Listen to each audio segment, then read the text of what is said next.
You are listening to the Wonder of Parenting podcast, a brain science approach to parenting. My name is Tim Wright, along with Dr. Michael Gurry. Michael, this is episode number 342. Isn't that amazing? Wow. Yeah. I still remember when you said, Yep. Michael, we should do a podcast. Yeah. What is that, 6 years ago? Yep. And here we are. And we're celebrating 342, which I don't know why that's a big number, but we've got a special guest with us today. And we're going to bring him on in just a moment. We're going to talk about how to raise your kids and get them ready for adulting. And which is a word that Michael and I had never heard before until our kids came along and became adults. And then they were adulting or trying to. And so we're going to figure all that out with our guest here in just a moment. First of all, a shout out to our sponsors. We are grateful for Man Cave and our good friend, Dr. Marion Hill down here in Phoenix. And Man Cave provides nurturing programming, one-on-one or group mentoring for fathers, male role models to help them navigate the challenges of healthy masculinity, parenthood, and to build strong, healthy relationships. They empower men to be positive role models and active participants in their children's lives, creating stronger, more resilient families and communities. That's Man Cave, and you can learn more about them on wonderparenting.com. And then also our newest sponsor, and that's the Army and Navy Academy. Boys and Girls Learn Differently. Michael's written a book by that same name. It's Science. And Army and Navy Academy, in partnership with the Gurry Institute, tailors education to how boys learn best through hands-on experiences, structured mentorship, engaging academics, and real-world skill development. As an all-boys military boarding school on the Pacific Ocean in Carlsbad, California, they create an environment where boys focus, connect, and thrive. So discover how they unlock each boy's potential and develop them into virtuous young men. You can go to armyandnavyacademy.org. That's armyandnavyacademy.org. So today we've got a special guest with us. He's got a new book out called Raising Future Adults. And we both thought, wow, that's a great topic. So we've got Dave Krasky with us today. Dave, welcome to the Wonder Parenting Podcast. Thank you so much for having me today, guys. So Dave, tell us a little bit about yourself. Sure. So I'm a licensed school psychologist in South Florida. I work in private practice, and I've been working for about 20 years now with kids, teens, families, parents. I have a lot of experience in the schools as well, but primarily the main focus and the main part of my job is assessment and treatment, with the whole idea, which is what kind of led to this book, of preparing our kids to succeed for the future, no matter what things get in their way or what obstacles they have to overcome. That's kind of our job. Wow. So now, do you have kids yourself? I do. I have 2 kids. So I'm right in the middle of that tween teenage years. So not only have I learned a lot from the families I've worked with for years, I learned a bunch from my own kids. And they're living your very typical, I guess they're Gen Z. Is that this new generation now? I've lost count. So just, and I myself just kind of bad. Like, I'm very Gen X, latchkey kid, stayed out of the house till dark every night, right? The old days, like, getting screamed at to come in for dinner. That was a lot of my experience, and what kind of also fostered the book itself, and the idea of what's the kind of goal with when we're thinking getting our kids ready for the future, and what are things that they're not getting as much as what previous generations got that are still kind of necessary. Interesting. Yeah. So before we get into that, because I think that's going to be a really interesting conversation, and maybe this phrase adulting came in, I don't remember it being a Gen X term, more millennials, but maybe it was Gen X. From your experience, what is it, the word adulting, what is it trying to capture? I see a lot of t-shirts that talk about how hard adulting is, or I'm an adult and I don't want to be adulting. Give us a little bit about what that means, because I think your book is trying to counter some of that. So a lot of the young adults I work with and the teens, they mention it. And then we've kind of got this working definition of the adulting to them is the consequences of their action or inaction have greater repercussions. So when you're 12, if you make a mistake, you're not going to lose your home. You're not going to get fired, anything like that. A lot of the worry and concern is, oh my gosh, now I have this responsibility, I have this pressure on me to keep my job, to pay the mortgage, to perform, to do well. And if I don't, there's going to be such severe consequences, where a lot of them are pretty exaggerated of what they would actually be. So a lot of the young adults I work with right now, and there's a lot of the 18 to 25-year-olds I have right now, right in the middle of that. Oh my gosh, I'm so scared to become an adult because then I'll have to blank. Where when we were younger, we just kind of figured like, we'll figure it out.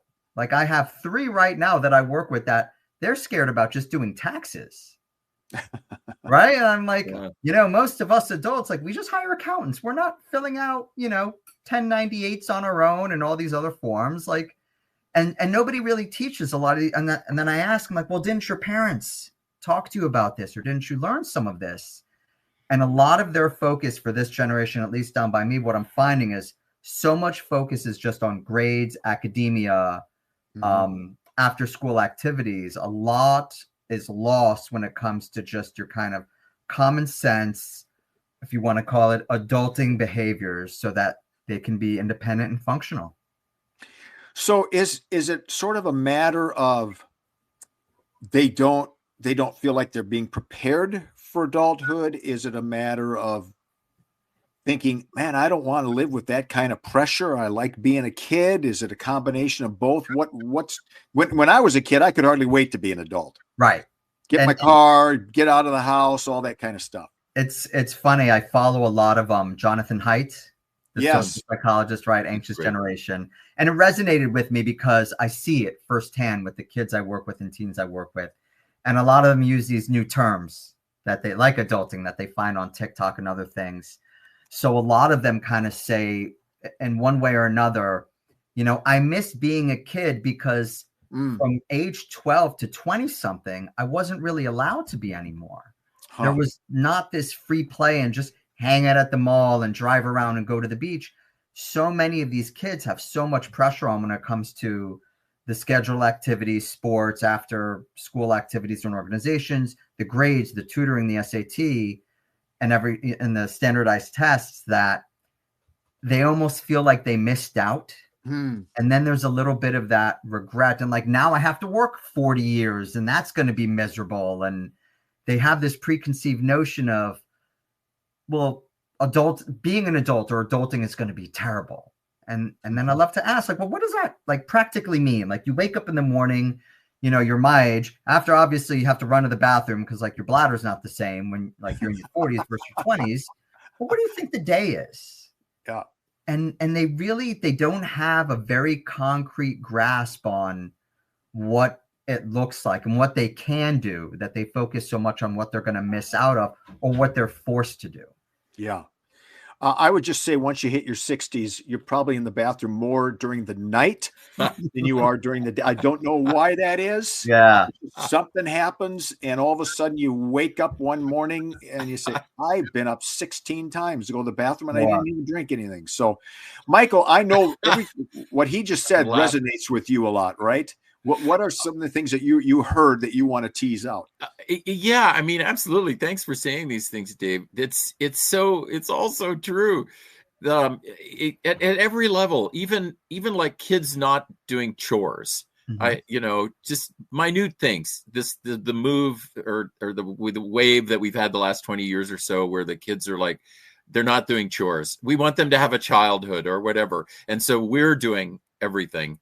Well, but they should do chores. It's a way that they are modeling, right? What's it gonna be as an adult? Well, they're gonna have to, mow the lawn. Yep. They're gonna have to take out the garbage. I mean, whatever it is, the 1,000 things that we want them to be doing every day, we want them to be doing those because it prepares them for adulthood.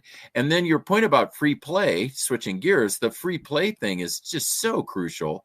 It's so crucial for brain development. And, Tim knows on this show, Dave, we argue, look, just have them in one, big social emotional activity, right, one academic, and one physical, like a sport. They don't have to be in 20. Right? Because part of what we're trying to do is get people to your point, get them to be allowed to have free play, be allowed to go do things that are independent, that are not planned. And again, right? that helps train them for adulthood. They're doing things independently. Not everything is prepared and structured for them. And they have to actually, in free play, develop their own rules, right? To some extent, that's what an adult conscience is. So I totally resonate with everything you're saying. Thank you. And it's interesting, you mentioned those three facets. A lot of what I talk about in the book, it's very practical, but it talks a lot about balance, where, there's pendulum swings. When you work long enough and you look at the research and the trends of children development, families, parenting, it shifts. So sure, there was probably not enough supervision at one point. And then they realized through the 70s, 80s, and 90s, like, okay, we maybe need to shift a little more. But then you have all these new terms like helicopter parenting and Apache parenting, which is like the Apache helicopter, which is even more intense if you've heard of that one, where what you mentioned, it's getting to really the root of what's going on. Is these are children that are eventually going to be adults functioning in a social environment. The majority of them, they're going to have to interact. They're going to have to develop great executive skills and problem solving skills, and be able to communicate with one another and use all these things that if they don't get practice doing it, to expect them to just turn it on when they're 18 or 22 or 25, it's not realistic. Yep. So Dave, we're going to come back and then we're going to dive into the book, because you've got some really, really interesting insights. We've sort of talked about the problem, but the goal for every parent is to raise their kids to be good, productive, healthy, responsible adults. Mm-hmm. And that's the focus of your book. We're going to be back with you in just a moment. You're listening to the Wonder Parenting Podcast, a brain science approach to parenting. Dave, one of the things that you say in your book, and you hinted at this a little bit, is that the needs of children haven't changed. Right. But there are things around them that have changed dramatically, really, since I was a kid. I mean, some of these things are obvious, but talk a little bit about, you're Gen Z, and now you're raising kids who come out of the womb with a very different worldview. So talk about that point.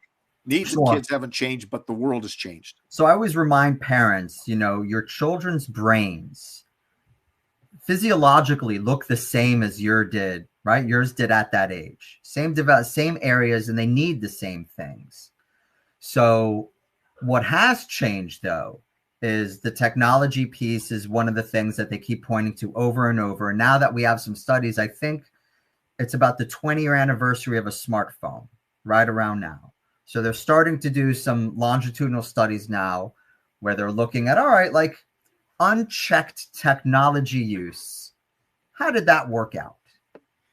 During the pandemic was another time when they were able to kind of have this large scale study, and even seeing it anecdotally, like in practice with kids, the ones who succeed, the ones who are emotionally, socially healthy, well-developed versus the ones that are not, are the ones that are getting those things that they need. So what do they need? You mentioned what's changed. The things that happen is they need connections with others. And it doesn't mean that your child has to be the class president or the extrovert or anything, but there needs to be some kind of connectivity.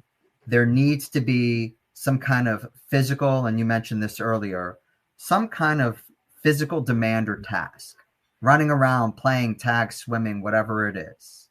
And they need some kind of sense of purpose that doesn't just have to do with school and grades. And part of that is independence. So the things that have changed, and you see it now, technology is baked into the culture, even in academia, where most schools, public or private, kids are on screens a good amount of the school day. And they're not interacting as much. And they're not even the basics of being able to learn how to read social cues and voice tone. I joke with a lot of the parents. It seems like the last 5 years, I've been like a couples counselor for teenagers, where they come in and they're asking me, what does this mean? And they show me a text on their phone. And my first thing is like, I don't know. I can't hear their voice. I don't know if they're being sarcastic. I don't know if this is like, I don't know.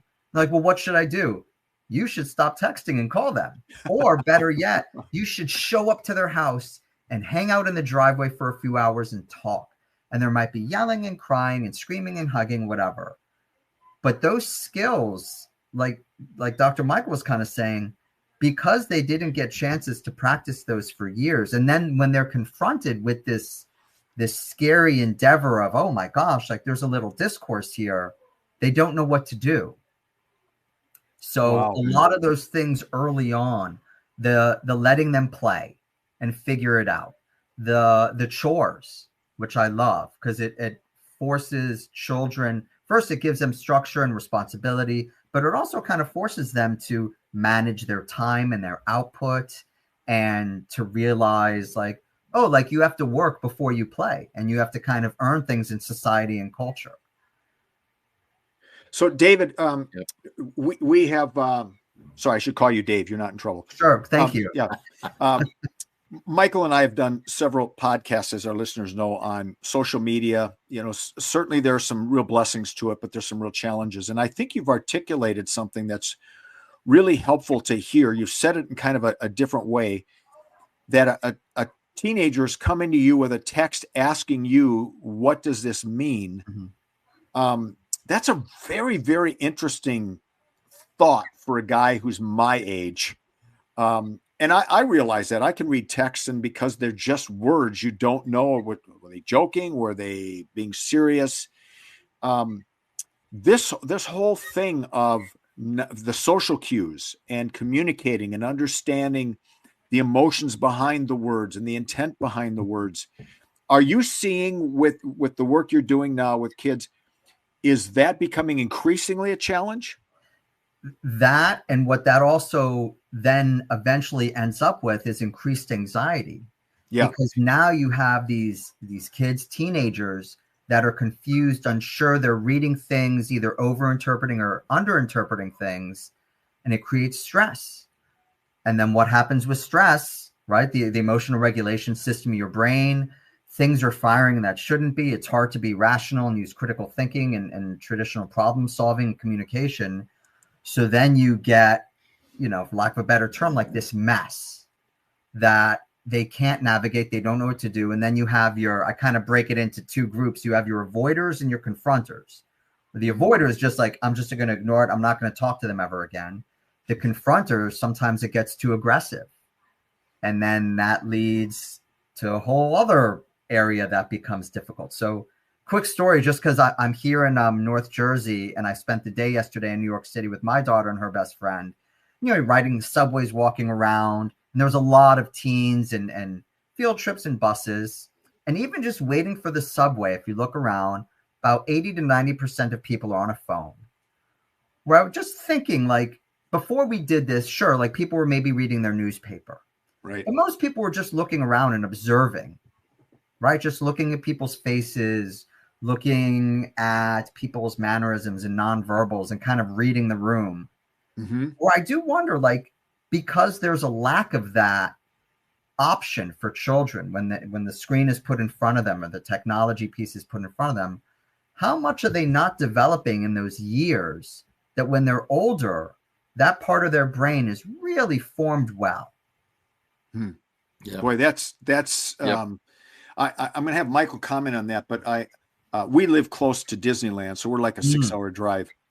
It's amazing to me, the last few years I've gone, people walking through Disneyland with their faces in their phones. Mm-hmm. Now, part of that is because Disney has created the Disney World or Disneyland experience to be accessed through your phone. You can set your rides up and so on through your phone. You order your meals through your phones. But people are walking up and down Main Street, and they're just missing the joy of the experience because they're in their phones. Mm-hmm. And Michael, to Dave's point about, you know, what are we losing in the brain as our kids become adults? That was a really good insight for him. Yeah, beautiful. Well, let's go to our break, and then let me. Okay, you want to? Okay, let's do that. Yeah. That's good. All right. So you're listening to the Wonder Parenting Podcast, a brain science approach to parenting, and Michael needs this commercial break to come up with his answer. We'll be back with you in just a moment. All right, Michael, you've had a chance now to come up with your answer, so this better be good. And I still have nothing. No. Yeah. I'm so glad you're saying what you're saying, Dave. And yes, especially to the point about the brain and anxiety, as you know, Dave, it can't help but loop And when it loops, it's looping between attention parts of the brain and the amygdala and some emotive parts of the brain, and it's not able to move up. And then you said before about executive decision making. So that's what's happening as people are so overly connected, and they're doing it via text, and they're not going and meeting in the driveway, like you said, right? They're not talking. They're trying to do it via text, or they're constantly on TikTok or Instagram, or however it manifests.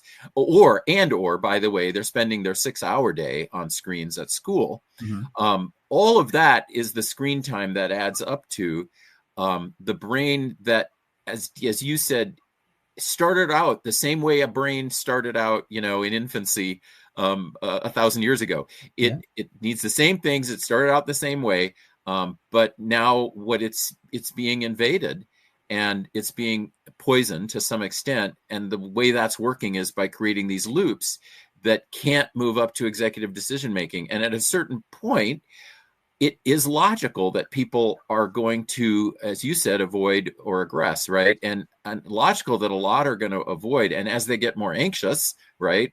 Mm-hmm. We call it social anxiety disorder. They're going to avoid more. Right. And so then that's a vicious cycle. And if they confront, it's often overreaction, right? Because they've misinterpreted. And then that relationship gets ruined.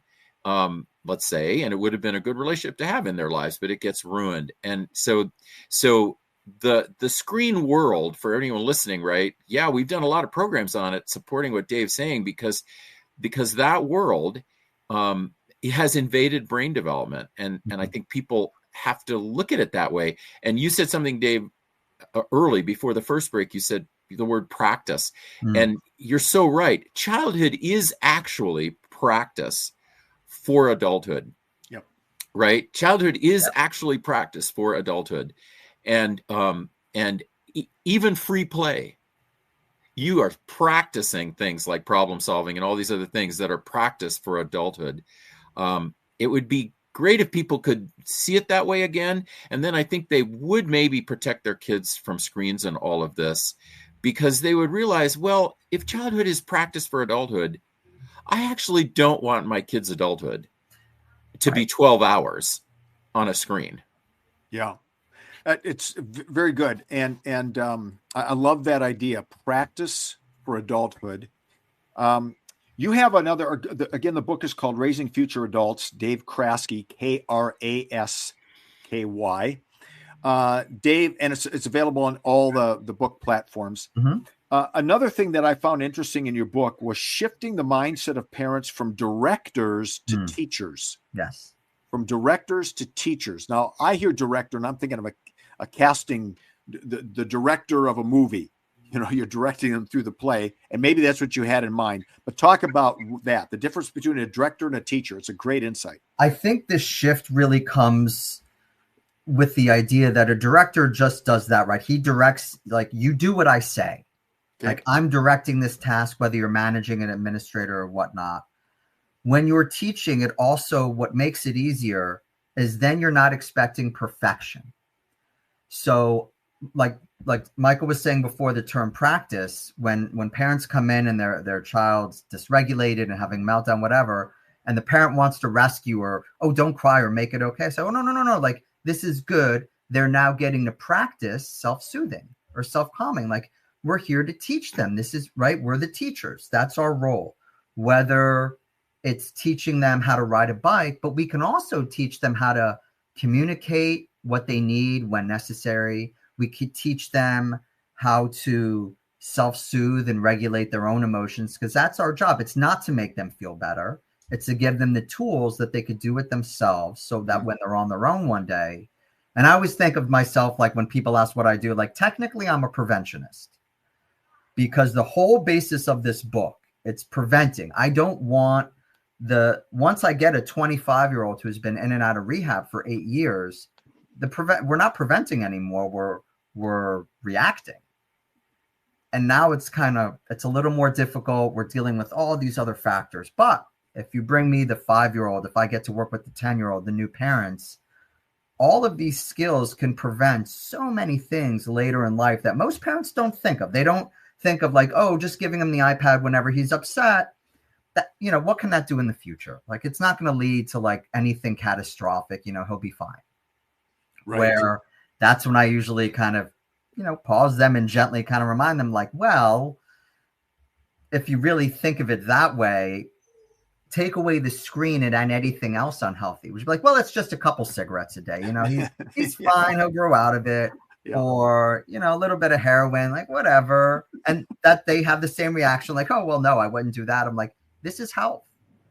And by shifting yourself as the teacher too, when a lot of these parents, and the reason why I think the helicopter parenting has gotten so extreme, you know, part of it's the social media, the news, everything, you know, is scary, where I have to remind families all the time, like, actually, according to the data, it's a lot safer now than like 100 years ago. Right. So if you think of yourself as a teacher, you're not going to swoop in as much, because a teacher's perspective is it's the student's job to learn, not for me to do.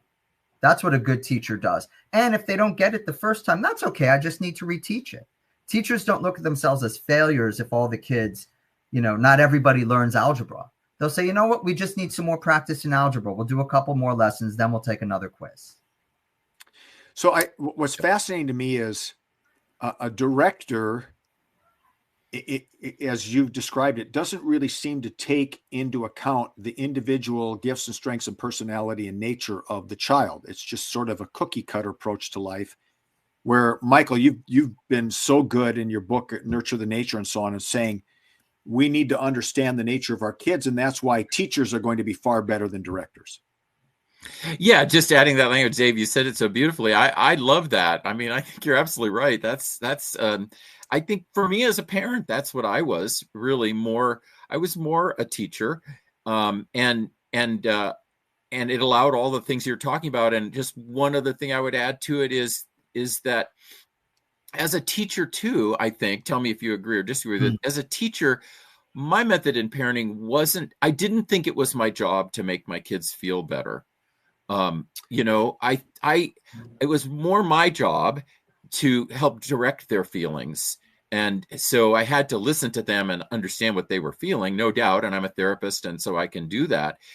But I had, I think, more a teacher approach like you're describing, which is, okay, all right, you've had those feelings. Now I'm gonna teach you what to do with those, right. You know, and then you as an independent individual will have your own executive functioning and your own directing of your emotions. And so it's not really my job to tell you what to feel. And it's not really my job to always make you feel better. And maybe in your metaphor, I don't know, tell me if I got it wrong, but the director is probably telling the actor what to feel. Right. Whereas the teacher. So anyway, does that make sense? Yes. And even to add to that, and I remind parents too, not only are we teaching by, you know, direct teaching, but we're also modeling. Yep. And, right. You know, how many families, you know, do you guys go out and see where everyone at the restaurant's on their phone, including the parents? It's not just the kids. Or the parent reacts a certain way, but if their kid reacts a similar way, they get upset at the kid. Or I say, well, no, you as the adult, you can say, you know what? I'm frustrated. I want to take some space before I start screaming. So I need a minute. And a lot of what I end up doing, it's not just with the kids, teens, and, you know, young adults. It's with the parents and the families as well, because it's a dynamic, right? Like, you're all living together, you're existing together. And if these things are modeled and taught, then you've got a really good recipe to succeed. So I try to phrase a lot in the book too as not like what's wrong, but what can work, and looking more. And again, like as teachers, because my background when I was in grad school, I was teaching for years also. And my wife's a special ed teacher, everyone in my family's education. So we have that mindset also as, you know, the whole I do, we do, you do. Right. That's what they say in the classroom. That's how things are going to be taught. And like Michael is saying, to be able to tell them like, yeah, okay, this is how you're feeling. You know, it's not okay. And I say this with some of the kids who have more severe emotions and behaviors. You know, you can feel upset. It's not okay to cut, but it's okay to cry. And then I remind the parent that, because the parent for years is telling the kid, don't cry. Don't be upset. Don't cry. And then I'm like, what's wrong with crying? Like, crying's fine. I don't want you to hurt yourself. But if you need to cry, you cry. If you need to talk to someone, you ask. If you need some time alone, you can tell us. And we as the adults, we will leave you alone.